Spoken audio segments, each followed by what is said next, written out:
చిత్తూరులో మీ rank sir? So నా ర్యాంక్ అయితే ఫస్ట్ ర్యాంక్ అండి. సార్ ఏ subject sir? So school assistant biology. Sir మీకు వచ్చినటువంటి మార్క్స్ ఎన్ని? సో నాకైతే 85 మార్క్స్ వచ్చాయి. నాకు డిస్టిక్ ఫస్ట్ ర్యాంక్ వచ్చినప్పటికి కూడా జాబ్ అయితే రాలేదండి.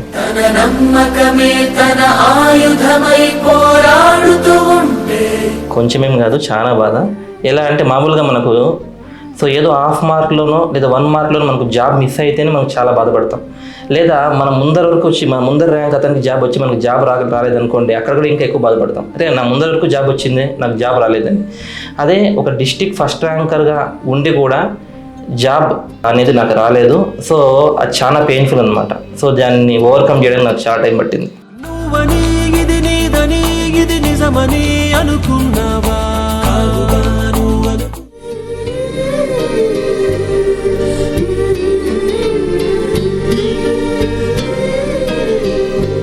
Hi, this is వైశ్యం.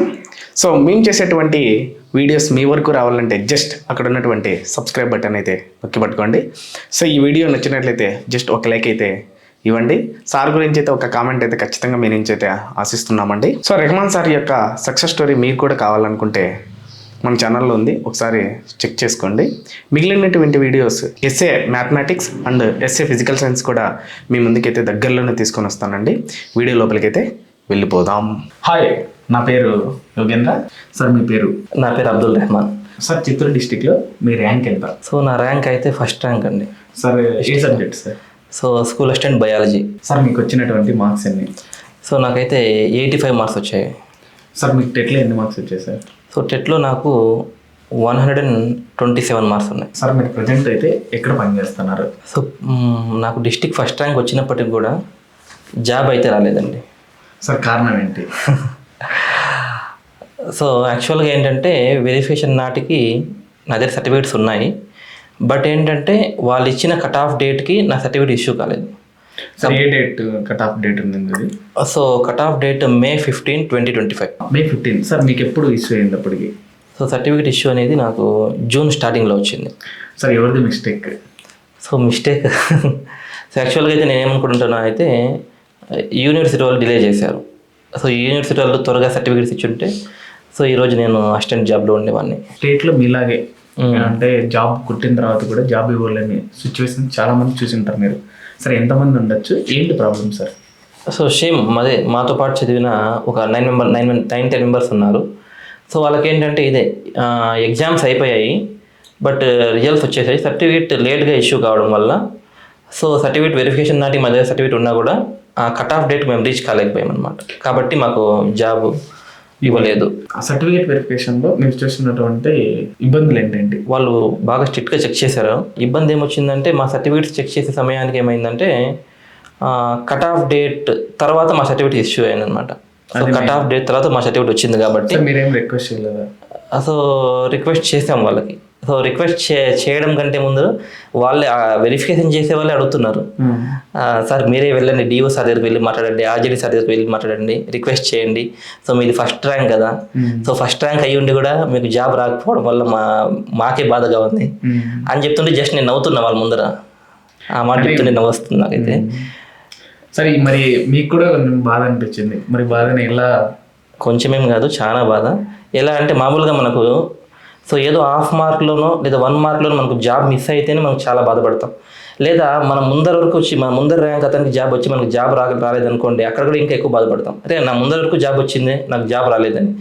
అదే ఒక డిస్టిక్ ఫస్ట్ ర్యాంకర్గా ఉండి కూడా జాబ్ అనేది నాకు రాలేదు. సో అది చాలా పెయిన్ఫుల్ అనమాట. సో దాన్ని ఓవర్కమ్ చేయడానికి నాకు చాలా టైం పట్టింది. ఎట్లా చేశారు సార్ నెక్స్ట్?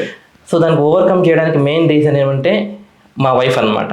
సో ఆమెకి ఎస్జిటిగా జాబ్ వచ్చింది.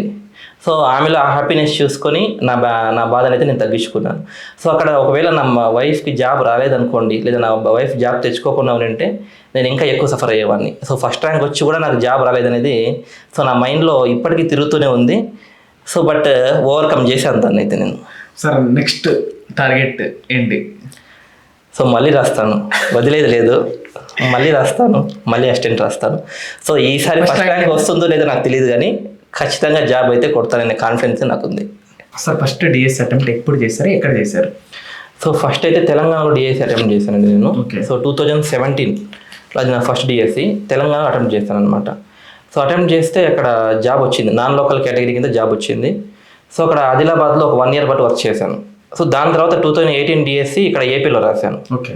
సో ఏపీలో చిత్తూరు డిస్టిక్ రాశాను. సో ఇక్కడ రాసిన తర్వాత ఇక్కడ జాబ్ వచ్చిన తర్వాత అక్కడ రిజైన్ చేసి ఏపీలో చిత్తూరు డిస్టిక్లో ఎస్జిటిగా వర్క్ చేస్తున్నాను. సో వర్క్ చేస్తూ సో 2025 డిఎస్సి అటెంప్ట్ చేశాను. So biology district first rank అయితే వచ్చింది కానీ జాబ్ మాత్రం రాలేదు. Sir Chittoor district first rank అయ్యింది కూడా మీకు జాబ్ తీసుకోలేకపోతే మీ రియాక్షన్తో పాటు సో చుట్టుపక్కల ఉండే వాళ్ళ రియాక్షన్స్ ఏంటి? సో యాక్చువల్గా అయితే అక్కడ ఎలా పిలుస్తున్నారంటే, సో స్టార్టింగ్లో 1 by 1 వెరిఫికేషన్ పిలిచేవాళ్ళు అనమాట. సో దాని తర్వాత ఏం చేశారంటే ఒక 5 members 10 members పిలిచి కూర్చోబెట్టుకుని వాళ్ళ వెరిఫికేషన్ కంప్లీట్ చేసేవాళ్ళు అనమాట. సో అలా నా వెరిఫికేషన్ జరిగే సమయానికి నా వెనకాల ఒక 10 members ఉన్నారనమాట. సో నాది సర్టిఫికేట్ రిజెక్ట్ అయిపోయింది. సో వెరిఫికేషన్ చేసేదని ఏం చెప్పాడంటే, బాబు డిస్టిక్ ఫస్ట్ ర్యాంక్ వచ్చింది ఇది, సో నీ సర్టిఫికేట్ మీద రిజెక్టెడ్ అనే మాట రాయడానికి నా చేయి రావడం లేదు సార్, నా మనసు ఒప్పుకోవడం లేదు. సో ఇంకొకసారి ట్రై చేయి డిఓ సార్ని రిక్వెస్ట్ చేయి, ఆర్జేడీ సార్ రిక్వెస్ట్ చేయని చెప్పాడు. సో నేనైతే కామ్గా నిలబడుకున్నాను అక్కడ. సో వెళ్ళి రిక్వెస్ట్ చేయమని చెప్పారనమాట. సరే వెళ్ళాను, అక్కడ డిఓ సార్తో మాట్లాడాను. Sir so as per norms మన కట్ ఆఫ్ డేట్కి సర్టిఫికేట్ ఇష్యూ కాలేదు కాబట్టి కుదరదని చెప్పారు. సరే మళ్ళీ వచ్చేసి సార్ కుదరదని చెప్పారు, మీరు రిజెక్ట్ రాసేయండి సార్ అని చెప్పాను. సో తను మళ్ళీ ట్రై చేయండి అని చెప్పాడు అనమాట. మళ్ళీ ట్రై చేయండి అని చెప్పి నేను చేశాను. లేదు సార్ రిజెక్ట్ రాసేయండి మీరు, ఎందుకంటే అక్కడ నా పోస్ట్ అక్కడ రిజెక్ట్ అయిపోతే సో నెక్స్ట్ వెనకాల ఉన్న వాళ్ళకి ఛాన్స్ వస్తుంది కదా. లేదు నా పోస్ట్ అలాగే హోల్డ్లో ఉండిపోయింది అనుకోండి, అది నాకు రాకుండా మళ్ళీ అలాగే ఉండిపోతుందేమో, సో బ్యాక్లాగ్ పోస్ట్గా మారిపోతుందేమో అనేసి ఆలోచించి సార్ రిజెక్ట్ రాసి మీరు ఆన్లైన్లో అప్లోడ్ చేశాను సార్ అని చెప్పాను. సో రిజెక్ట్ రాసిన తర్వాత వెనకాల తిరుక్కొని వస్తుంటే 10 మంది ఉన్నారనమాట. సార్ మీది, సో వాళ్ళైతే నాకు తెలియదు నిజంగా. సో వాళ్ళకి నేను తెలుసు అంట. సో ఫస్ట్ ర్యాంకర్ అనేసి ఎక్కడో ఏదో గ్రూప్లో ఫోటో చూసారంట, ఫోటో పేరు చూసారంట. సార్ అబ్దుల్ రెహమాన్ అంటే మీరేనా అంటే అవును మేడం నేనేం చెప్తే, సో ఏం సార్ అయిందంటే, మేడం ఏం కాలేదు రిజెక్ట్ అయిందంటే, ఏం సార్ రిజెక్ట్ అయిందని చెప్పి అంత నవ్వుకుంటూ అంత కూల్గా చెప్తున్నారు మీరు అని నాకంటే ఎక్కువ వాళ్ళు బాధపడ్డారు. వాళ్ళు ఎవరో నాకు తెలియదు యాక్చువల్గా, వెరిఫికేషన్ నాతో పాటు వచ్చారు. సో వాళ్ళు నాకంటే ఎక్కువ బాధపడ్డారు అనమాట. దాని మెమరీ అనాలో తెలియదు, లేదా నా లైఫ్లో అదొక మరపురాని రోజు అనమాట, ఎప్పటికీ గుర్తుంటుంది, దాన్ని మర్చిపోను నేను. సార్ మీరు రాసిన ప్రతి డిఎస్సిలో జాబ్ సాధించారు, మీ సీక్రెట్స్ అంటే ఏం చెప్తారు? అదేమో కరెక్టే అండి. సో నేను 3 డిఎస్సీలు రాశాను. సో 3 డిఎస్సీలు కూడా జాబ్ అయితే వచ్చింది. సో 2 సార్లు ఎస్జిటి, ఒక స్కూల్ అసిస్టెంట్ జాబ్ అయితే వచ్చింది. సో సీక్రెట్ అంటూ ఏం లేదండి ఇక్కడ. సో ఫస్ట్ టైం డిఎస్సీ రాసేటప్పుడు నాలో ఒక రకమైన భయం ఉంది. అంటే ఏమంటే ఆ భయము నేను సాధించను అని కాదు, కానీ ఖచ్చితంగా సాధించాలి, సాధించకపోతే ఎలా ఉంటుందో అనేటువంటి ఒక భయం అయితే ఖచ్చితంగా నాలో ఉంది. సో అదే భయంతో బాధ్యతతో ఫస్ట్ డిఎస్సీ అయితే సాధించాను. ఆ తర్వాత రాసిన సెకండ్ డిఎస్సీకి థర్డ్ డిఎస్సీకి భయం అయితే లేదు, కానీ ఇంకా ఎక్కువ కాన్ఫిడెంట్ అయితే నాలో వచ్చింది. ఖచ్చితంగా నేను సాధించగలను, ఖచ్చితంగా నేను జాబ్ వస్తుంది అన్న కాన్ఫిడెంట్తోనే చదివాను. సో దాంతోపాటు హార్డ్ వర్క్ కూడా, ఎంత కాన్ఫిడెంట్ ఉన్నా కూడా హార్డ్ వర్క్ లేదు మనం ఏమి అచీవ్ చేయలేము కాబట్టి, సో ఆ హార్డ్ వర్క్ అనేది ఇక్కడ కీ రోల్. సార్ మీ ప్రిపరేషన్లో మీరు డైలీ స్కూల్కి వెళ్ళాల్సిందే ఇంకా, బట్ డైలీ ఎన్ని గంటలు ప్లాన్ చేసేవాళ్ళు, ఎట్లా చదివేవాళ్ళు సార్? సో స్కూల్కి వెళ్తూ నా ప్రిపరేషన్ అయితే కొనసాగింది. సో మామూలుగా 9 to 4 స్కూల్ ఉంటుంది కాబట్టి నేను నా ప్రిపరేషన్ టైం ఏం చేసుకున్నానంటే మార్నింగ్ ఈవినింగ్గా డివైడ్ చేసుకున్నాను అనమాట. సో మార్నింగ్ ఒక 2 hours, ఈవినింగ్ 3.5 4 hours ఆ విధంగా డివైడ్ చేసుకున్నాను. సో అంటే మార్నింగ్ ఒక 2, ఈవినింగ్ ఒక 4 అనుకుంటే సో 6 hours అనమాట. సో ఆ 6 hours చదువుకునేవాడిని, ఇంకా డే మొత్తం ఇంకా స్కూల్కి వెళ్ళాలి కాబట్టి ఆ డ్యూటీ నాకు సరిపోతుంది. ఆ 6 hours టైంలో సో సబ్జెక్ట్స్ అన్ని ఎట్లా డివైడ్ చేస్తారు, కవర్ చేసుకుంటూ ఎట్లా డివైడ్ చేస్తారు ఉన్న సబ్జెక్ట్స్ని ఆ 6 hours ఎట్లా డివైడ్ చేస్తారు, ఎన్ని రోజులు పట్టింది? సైకాలజీ, పర్స్పెక్టివ్, నాది స్కూల్ అసిస్టెంట్ బయాలజీ కాబట్టి బయాలజీ కంటెంట్, బయాలజీ మెథడాలజీ, దాంతోపాటు మనకు కరెంట్ అఫైర్స్, జీకే ఇవి ఉన్నాయన్నమాట సబ్జెక్ట్స్. సో ఇక్కడ సైకాలజీ పర్స్పెక్టివ్కి వచ్చే సమయానికి ఏంటంటే నాకు ఒక ప్లస్ పాయింట్ అనమాట సైకాలజీ పర్స్పెక్టివ్ అనేది. సో ఎందుకు ప్లస్ పాయింట్ అంటే, సో నేను ఏం చేసేవానంటే మా ఫ్రెండ్స్కి కావచ్చు, అదేవిధంగా కొంతమంది ఇంకా ఇతర స్టూడెంట్స్కి కావచ్చు ఫ్రీగా సైకాలజీ క్లాసులు చెప్పేవాడిని అనమాట. సో ఈవినింగ్ టైంలో సో హాలిడేస్ అప్పుడు ఫ్రీగా సైకాలజీ క్లాసులు చెప్పేవాడిని కాబట్టి, సో ఆ సైకాలజీ క్లాసులు వాళ్ళకి చెప్పడం అనేది నాకు చాలా ప్లస్ అయింది. సో ప్లస్ అయింది కాబట్టి నేను సైకాలజీ మీద, పర్స్పెక్టివ్ మీద ఎక్కువ ఫోకస్ చేయలేదు. సో కంటెంట్ మీద, మెథడాలజీ మీద ఎక్కువ ఫోకస్ చేసి చదివాన్ని. సార్ రోజుకి అన్ని సబ్జెక్టులు కవర్ చేసేవారా? ఎగ్జామ్ దగ్గరకు వచ్చే సమయానికి అయితే అన్ని సబ్జెక్టులు కవర్ చేసేవాడిని. సో ఎగ్జామ్కి ఇంకో ఒక 35 days ఉంది, 40 days ఉంది. సో ఆ టైంలో అయితే రోజుకు 1 or 2 సబ్జెక్ట్స్ చదివాని. మార్నింగ్ ఒక సబ్జెక్ట్, ఈవినింగ్ ఒక సబ్జెక్ట్ చదివాని.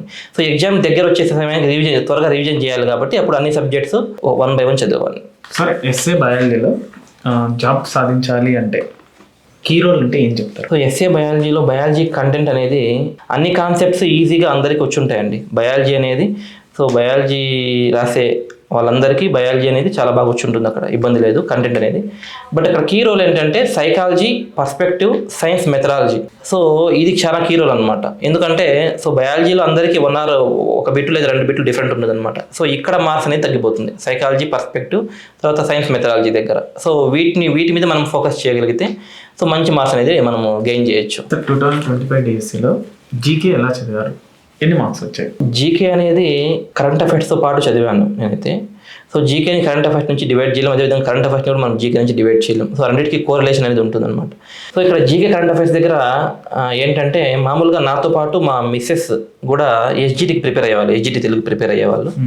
సో ఆమెకి ఎక్స్ప్లెయిన్ చేసేవాడిని. సో జీకే కావచ్చు, కరెంట్ అఫైర్స్ కావచ్చు, డైలీ ఒక 1/2 hour 1 hour ఎక్స్ప్లెయిన్ చేసేవాడిని. సో అది కూడా నాకు చాలా బాగా యూస్ అయింది అనమాట. సో నేను చదవడం కంటే ఆమెకు ఎక్స్ప్లెయిన్ చేసేది నాకు చాలా బాగా యూస్ అయింది. జీకేలో అయితే నాకు ఒక 75% మార్క్స్ అయితే స్కోర్ చేశాను. సార్ పిఐలో ఎన్ని మార్క్స్ వచ్చాయి సార్? సో పిఐలో నాకు ఒకే ఒక బిట్ పోయింది. డిఎస్సి పాయింట్ ఆఫ్ వ్యూలో మనకు డిఎస్సిలో పిఐలో ఒకే ఒక బిట్ అనేది పర్స్పెక్టివ్, అదేవిధంగా సైకాలజీ. సో నేను ఆల్రెడీ చెప్పున్నాను కాబట్టి ఆ కాన్ఫిడెన్స్తో వెళ్ళాను. సో అందులో పిఐలో ఒక బిట్ అనేది మిస్ అయింది. పిఐకి ఏ బుక్స్ రిఫర్ చేశారు సార్? సో పిఐకి అయితే అకాడమిక్ బుక్ ఉంది. అంటే మనకు అకాడమిక్ బుక్తో పాటు SCERT book, Telugu academic book, ఆ 2 బుక్స్ చదువుకున్నాను. సో దాంతోపాటు ఏం చేశారంటే పిఐఈలో ఎన్సిఎఫ్ 2005, ఆర్టీఈ 2009, సో ఇవి కూడా యాడ్ చేశారు. సో అవి కూడా కొద్దిగా చూసుకుని వెళ్ళాను. సార్ మీరు ఒక సైకాలజీ ఫ్యాకల్టీగా స్టూడెంట్స్కి చాలామంది టీచ్ చేస్తుంటారు. కామన్గా చేసే మిస్టేక్స్ ఏంటి? సైకాలజీలో ఎక్కువ మార్క్స్ తెచ్చుకోవాలంటే ఏం చేయాలి? స్టూడెంట్స్కి అయితే టీచ్ చేశాను సైకాలజీ. సో ఆ ఎక్స్పీరియన్స్ అయితే నాకు చాలా బాగా యూస్ అయింది అనమాట. సో ఆ ఎక్స్పీరియన్స్ వల్ల నాకు ఏమైందంటే డిఎస్సిలో సైకాలజీలో ఒక బిట్ కూడా మిస్టేక్ చేయలేదు. సో మంచి మార్క్స్ అయితే గెయిన్ చేశాను. సైకాలజీలో మనం చేసే కామన్ మిస్టేక్ ఏంటంటే సో సైకాలజీ చదువుతాం కానీ ఎక్కువగా ప్రాక్టీస్ చేయం మనం. బిట్స్ ప్రాక్టీస్ చేయము. సో అది మెయిన్ మిస్టేక్ అనమాట. సో అక్కడ బిట్స్ ప్రాక్టీస్ చేయడం వల్ల ఏమవుతుందంటే మనకి ఎంతవరకు అర్థమైంది, ఏ టాపిక్స్ మనకు అర్థం కాలేదు, ఏ టాపిక్స్లో మనం వీక్గా ఉన్నాం అనేది మనకు అనలైజ్ చేసుకోవచ్చు. సో మనము కంటెంట్ మొత్తం చదువుతాం కానీ సైకాలజీ, కానీ ఆ ప్రాక్టీస్ చేయకపోవడం వల్ల బిట్స్ అనేది పోగొట్టుకుంటాం డిఎస్సిలో. మీరు కంటెంట్ని ఎలా ప్రిపేర్ అయ్యారు sir? SA biology content. So ఇప్పుడు మనకు స్కూల్ అసిస్టెంట్ అంటే ఇంటర్ వరకు చదవాల్సి ఉంటుంది అనమాట. సో 10th వరకు ఉన్న టెక్స్ట్ బుక్స్, దాంతోపాటు inter first year second year academic books చదవాల్సి ఉంటుంది. సో 10th వరకు ఉన్న బుక్స్లో అయితే నాకు ఐడియా ఉంది, ఆల్మోస్ట్ గ్రిప్ ఉంది. సో ఎక్స్ట్రాగా ఇంటర్ అనేది ప్రిపేర్ అయ్యాను. సో ఇంటర్లో కూడా ఏం చేశానంటే ఎక్కువగా 10thకి రిలేటెడ్గా ఉన్నటువంటి టాపిక్స్ ఏవైతే ఉన్నాయో ఆ టాపిక్స్ అన్నీ ఫస్ట్ చదివేశాను. సో దాని తర్వాత మిగిలిన టాపిక్స్ అనేది ప్రిపేర్ అయ్యాను. ఎక్కడైనా క్లాసులు ఉన్నారా ఇంటర్కి? సో ఇంటర్కి అయితే ఎక్కడ క్లాసులు లేదండి, ఓన్ ప్రిపరేషన్. ప్రాక్టీస్ ఎగ్జామ్స్ రాశారా? ఏ ఎగ్జామ్స్ రాశారు? సో ప్రాక్టీస్ ఎగ్జామ్స్ అయితే ఏవి రాయలేదండి. సో ఒక చాప్టర్ లెసన్స్ చదువుకోవడము, సో వాటిని రివైజ్ చేసుకోవడము, సో నేనే కొన్ని బిట్స్ ఓన్గా ప్రిపేర్ చేసుకోవడం అందులో. సో ఏ పాయింట్ ఆఫ్ వ్యూలో బిట్స్ రావచ్చు, సో బిట్స్ ఇలా అడిగితే వీటికి ఆన్సర్ ఎలా ఉంటుంది, లేదా ఒక 2-3 టాపిక్స్ని క్లబ్ చేసి అందులోంచి బిట్ అడిగితే ఎలా ఉంటుంది, లేదా ఒకే టాపిక్లోంచి సరైనవి సరికానివి ఇచ్చేసారు అనుకోండి, అప్పుడు ఎలా మనం అందులోంచి కరెక్ట్ ఆన్సర్ని ఫైండ్ అవుట్ చేయాలి. సో ఇలా నేనే ఓన్గా బిట్స్ అనేది ప్రిపేర్ చేసుకొని చదివేవాడిని, కానీ ఎక్కడ ప్రాక్టీస్ బిట్స్ అయితే రాయలేదు. సార్ ఏమన్నా మెటీరియల్స్ ఫాలో అయినారా ఇంటర్కి అన్నా? సో మెటీరియల్స్ అయితే ఏం ఫాలో కాలేదు, టెక్స్ట్ బుక్సే, మొత్తం టెక్స్ట్ బుక్సే. బాగా రిజిడ్గా కష్టంగా అనిపించే టాపిక్స్ ఏంటి, లేదా ఖచ్చితంగా వచ్చే టాపిక్స్ అయినా? సో ఇంటర్లో నాకు కష్టంగా అనిపించిన టాపిక్స్, అదేవిధంగా ఖచ్చితంగా అక్కడ బిట్ ఫామ్ అవుతుంది అనేటువంటి టాపిక్స్ ఏవైతే అనువంశికత, జన్యుశాస్త్రం. సో ఈ టాపిక్ కొద్దిగా నాకు కష్టం అనిపించింది. బట్ ఏమంటే ఖచ్చితంగా బిట్ ఫ్రేమ్ అయ్యే టాపిక్ అనమాట ఇది, అనువంశికత, జన్యుశాస్త్రం. సో అదేవిధంగా మానవంలో జీవక్రియలు, జీవ వైవిధ్యము, మానవ శరీర ధర్మశాస్త్రము. సో ఈ టాపిక్స్ ఏవైతే ఉన్నాయో ఇక్కడ ఖచ్చితంగా బిట్స్ అనేవి మనము ఎక్స్పెక్ట్ చేయొచ్చు ఇంటర్మీడియట్ పరంగా. మెథడాలజీ ఎన్ని బిట్స్ మీరు కరెక్ట్ చేశారు సార్? సో మెథడాలజీలో నేను ఒక 4 or 5 బిట్స్ రాంగ్ చేశానండి, మిగిలిన అన్ని బిట్స్ కరెక్ట్ చేశాను. మీరు ఏ బుక్స్ ఫాలో అయ్యారు వాటి కోసం? స్కూల్ అసిస్టెంట్ మెథడాలజీకి సంబంధించి సో బీఈడి అకాడమిక్ బుక్స్ ఏవైతే ఉన్నాయో ఆ బుక్స్ చదివాను. ఎన్ని books sir? So B Ed academic books అనేవి 2 books ఉంటాయి సార్, Volume 1, Volume 2 అని 2 books ఉంటాయి, ఆ బుక్స్ చదివాను. సో దాంతోపాటు ఏంటంటే DEd second year draft copies. So DEd second year draft copies అనేవి so 6th, 7th, 8th classes సంబంధించిన డ్రాఫ్ట్ కాపీస్ ఉంటాయి. ఉన్నాయి సార్. కాబట్టి ఆ డ్రాఫ్ట్ కాపీస్ నుంచి కూడా బిట్స్ వచ్చేది అబ్జర్వ్ చేశాను నేను.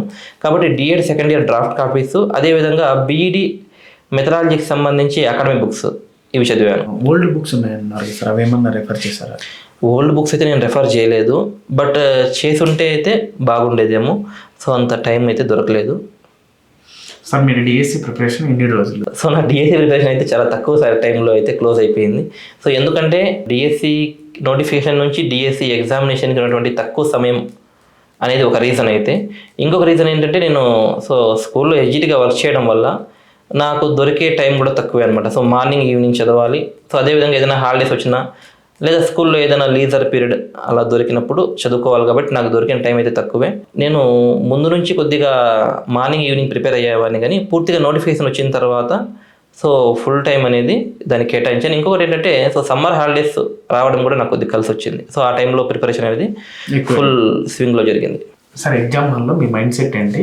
ఎక్కడి నుంచి స్టార్ట్ చేసి ఎక్కడ స్టాప్ చేశారు ఎగ్జామ్? ఎగ్జామ్ హాల్కి అయితే ఒక 1 hour బిఫోర్ రీచ్ అయ్యేవాడిని ఖచ్చితంగా. ఎందుకంటే హరీబరీగా కాకుండా, టెన్షన్గా కాకుండా, పీస్ ఆఫ్ మైండ్తో అయితే ఎగ్జామ్ హాల్కి ఎంటర్ అయ్యేవాడిని. ఎగ్జామ్ హాల్లో ఎంటర్ అయిన తర్వాత నా మైండ్ సెట్ ఎలా ఉండేదంటే, ఇంకా బయట విషయాలు దేన్ని పట్టించుకునేవాడిని కాదు. నేను ఇంకా ఏమైనా చదవాల్సింది పెండింగ్ ఉన్నా కూడా దాని గురించి ఆలోచించేవాడిని కాదు. నేను ఎంత చదివినాను, ఇంకా ఎంత పెండింగ్ ఉంది, దాని గురించి ఏం ఆలోచించకుండా పూర్తిగా ఎగ్జామ్ మీద కాన్సన్ట్రేట్ చేసేవాడిని. ఎగ్జామ్ హాల్లో ఏం చేసేవాడిని అంటే, ఎగ్జామ్ స్టార్ట్ అయిన తర్వాత ఫస్ట్ నాకు వచ్చిన బిట్స్ ఏవైతే ఉంటాయో వాటిని చేసేవాడిని. ఏ సబ్జెక్ట్ అయినా కావచ్చు అవి. నాకు ఫస్ట్ బాగా వచ్చిన బిట్స్ ఏవైతే ఉంటాయో వాటిని అన్నిటిని ఆన్సర్ చేసేవాడిని. నెక్స్ట్ సెకండ్ రౌండ్లో ఏం చేసేవాడిని అంటే, నాకు కొద్దిగా కన్ఫ్యూజన్గా అనిపించిన బిట్స్ని ఆలోచించి వాటికి ఆన్సర్ చేసేవాడిని. ఫైనల్గా వచ్చే సమయానికి ఏం చేసేవాడిని అంటే, అసలు నాకు ఇంకా ఏమీ తెలియదు ఆ బిట్ గురించి అని బిట్స్ అన్ని వదిలేసేవాడిని. లాస్ట్లో అటువంటి బిట్స్ కూడా కొన్ని బిట్స్ తగిలేవి, నాకు ఏమీ తెలియదు అటువంటి బిట్స్. వాటికి ఎలా చేసేవాడిని అయితే, టైం అయిపోయేంత వరకు మొత్తం టైం యూటిలైజ్ చేసి ఆ బిట్స్కి అయితే ఆన్సర్ చేసేవాడిని. సార్ ఎస్ఏ బయాలజీ వాళ్ళకి ప్రజెంట్ డిఎస్సి మీరు ఇచ్చే సలహాలు? ఎస్ఏ బయాలజీ వాళ్ళకు నేను ఇచ్చే బెస్ట్ ఐడియా ఏంటంటే, మనం ఏం క్యాలిక్యులేట్ చేసుకుంటామంటే, ప్రతిరోజు మనము ఎంత సమయం ప్రిపరేషన్కి కేటాయిస్తున్నాం అనేది క్యాలిక్యులేట్ చేసుకుంటాం. మన ఫ్రెండ్స్ కూడా డిస్కషన్ అదే ఉంటుంది, నువ్వు రోజుకి ఎన్ని గంటలు చదువుతావు, ఏ టైం నుంచి ఏ టైం వరకు చదువుతావు, ఎంత చదువుతావు, ఏం చదువుతావు, ఏ బుక్స్ చదువుతావు అనే మైండ్ సెట్లోనే ఉంటారు చాలా వరకు స్టూడెంట్స్, ఆస్పిరెంట్స్ కావచ్చు. ఆ మైండ్ సెట్లో ఏం చేస్తారంటే, డైలీ నేను 8 hours చదవాలి, 10 hours చదవాలని టార్గెట్ పెట్టుకుంటారు. ఆ టార్గెట్ ప్రకారం చదువుతారు. కానీ చేసే పెద్ద మిస్టేక్ ఏంటంటే, చదవడానికి అంత సమయం కేటాయించినప్పుడు ప్రిపరేషన్కి ఒక 1/2 hour 1 hour సరిపోదు కదా, ప్రాక్టీస్ చేయడానికి కూడా ఎక్కువ టైం అనేది కేటాయించాలి అక్కడ. సార్ ప్రాక్టీస్ కోసం మరి ఏ బిట్స్ ఉంటే బాగుంటుంది? ప్రాక్టీస్ కోసము నేను ప్రిపేర్ అయ్యేటప్పుడు కొన్ని బిట్స్ రాసుకున్నాను అనమాట. దాంతోపాటు ఇంకొన్ని బిట్స్ రాసి మీ వైసీఎం వాళ్ళకి ఇచ్చాను. మరి అది ప్రింట్ అయిందో లేదైతే నాకైతే తెలియదు, ఐడియా లేదు. బట్ నేను ప్రిపరేషన్ టైంలో నేను ప్రిపేర్ చేసుకున్న బిట్స్ అంటే, నేను ఆ టాపిక్ చదివిన తర్వాత అందులో డిఫరెంట్ వేరియస్ టైప్స్ బిట్స్ అనేవి ప్రిపేర్ చేసుకునేవాడిని. ఇలా బిట్ వస్తే ఎలా ఉంటుంది, ఈ మోడల్ బిట్ ఎలా వస్తే ఎలా ఉంటుంది, లేదా 2-3 టాపిక్స్ నుంచి క్లబ్ చేసి బిట్స్ ఇస్తే ఎలా ఉంటుంది అని కొన్ని రాసుకునేవాడిని. ఆ బిట్స్తో పాటు ఇంకొన్ని బిట్స్ రాసి మీ వైసీఎం వాళ్ళకి ఇచ్చాను. అది చూడాలి. ఖచ్చితంగా జాబ్ కొట్టాలి అని ప్రెజర్ తీసుకుంటుంటారు, వీరికి మీరు ఏం చెప్తారు? లాస్ట్లో ఎడ్జ్లో ఉంటారు, వీరు ఎలా ఉంటే బాగుంటుంది? ప్రెజర్ అనేది మనకు ఖచ్చితంగా ఉండాలి. ఆ ప్రెజర్ లేకపోతే మన మైండ్ అనేది డైవర్ట్ అయిపోతుంది. కానీ ఆ ప్రెజరు మన ప్రిపరేషన్ని నష్టం కలిగించే విధంగా ఉండకూడదు అనమాట. ప్రాక్టీస్ చేస్తున్నప్పుడు మంచి బిట్స్ మనము రాసిన తర్వాత, ప్రాక్టీస్ చేసిన తర్వాత మనం ఏమనుకుంటామంటే, ఒక 25 బిట్లు ప్రాక్టీస్ చేసిన తర్వాత అందులో మనకు ఒక 15 మార్కులు వచ్చాయనుకోండి, ఓకే 15 మార్కులు వచ్చాయని వదిలిపెట్టకుండా అక్కడ 10 బిట్స్ ఏవైతే నేను మిస్టేక్ చేశాను, ఎందువల్ల మిస్టేక్ చేశాను అనేది అక్కడ అనాలిసిస్ చేసుకోవాలి. ఆ అనాలిసిస్ చేసుకోవడం వల్ల ఏ టాపిక్స్లో మనకు అక్కడ బిట్స్ పోయావని చూసుకొని వాటిని ఆ టాపిక్స్ ఒకసారి మనం రివైజ్ చేసుకున్నాం అనుకోండి, టోటల్గా ఆ టాపిక్లో మనకు 25 బిట్స్ ఉంటే 25 బిట్స్కి మనకు ఆన్సర్స్ తెలుసు, ఆన్సర్స్ చేయగలుగుతున్నాం. అప్పుడు మనకేమవుతుందంటే ప్రెజర్ అనేది తగ్గుతుంది. అక్కడ ప్రెజర్ని మనం మేనేజ్ చేసుకోవచ్చు ఈజీగా. డిఎస్సి 2026 రాసేటువంటి క్యాండిడేట్స్ అందరికీ నా తరపున very all the best. Thank you sir. Welcome.